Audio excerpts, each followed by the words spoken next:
Olá, eu sou Vanessa Iores e começa agora o Ideias em Tese.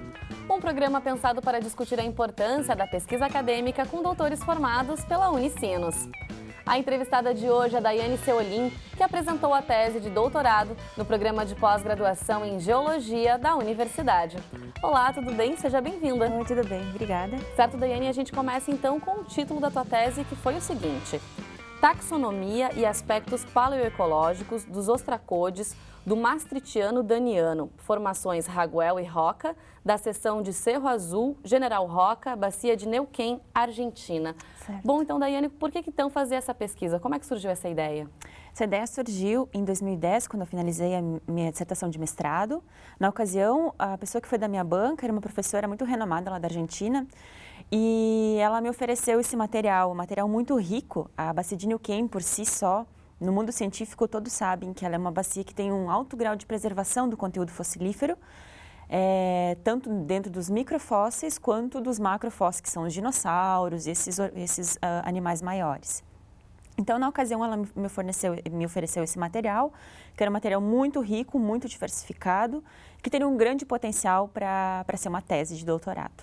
E esse é um assunto que já te acompanha, então, em outras fases, por exemplo, no mestrado, você já estudou, até mesmo na graduação com o TCC, explica pra gente. No trabalho de conclusão da graduação, que fiz a graduação em Biologia, Ciências Biológicas, foi um trabalho com recente, ostracodes de um outro tipo de ambiente, que é um ambiente lacustre. Então, era uma outra fauna, outro grupo de organismos, de espécies que existiam.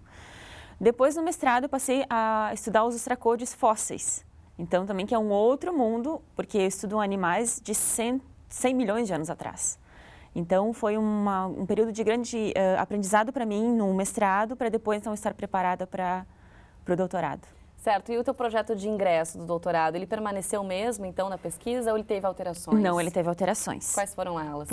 Principalmente de objetivos, porque no início pensava-se em fazer a taxonomia, que foi um deles, que é a identificação, então, desses ostracodes, né, desses organismos fósseis. Depois era para fazer a paleoecologia, que você estuda a relação desse organismo e o ambiente que ele viveu naquela época.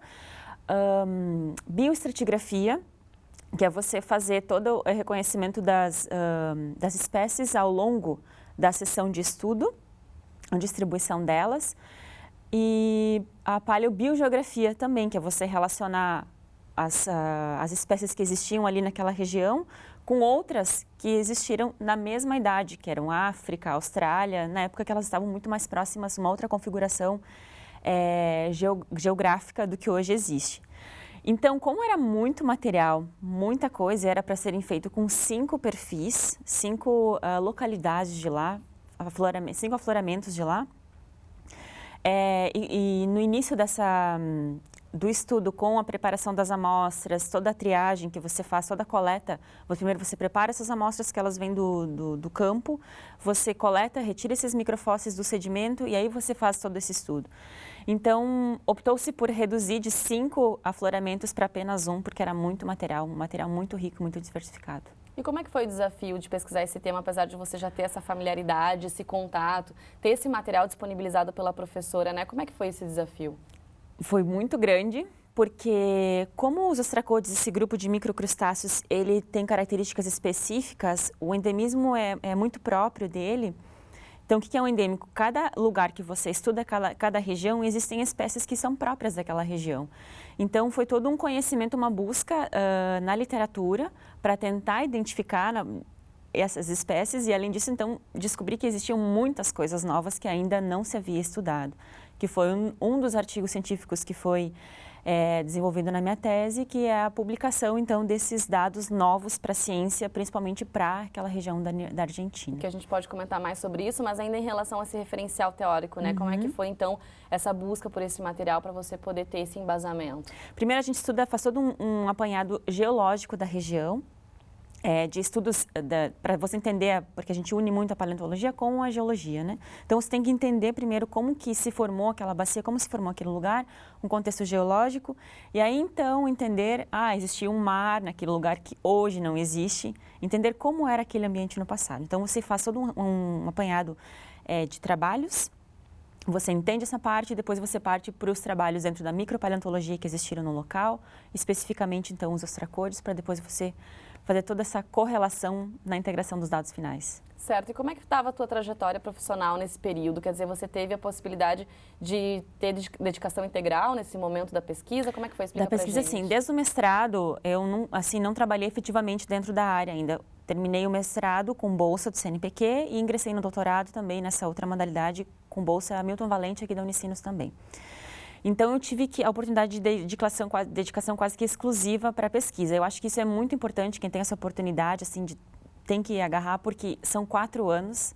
E a gente pensa, tenho 4 anos para desenvolver minha tese, só que ainda assim, comparado com o mestrado que você tem 2 anos, o trabalho ele é dimensionado para 4 anos mesmo e é difícil quem consegue desenvolver em menos. Ainda falta tempo, a gente sente que falta tempo. E que diferença fez isso na tua pesquisa, você acredita?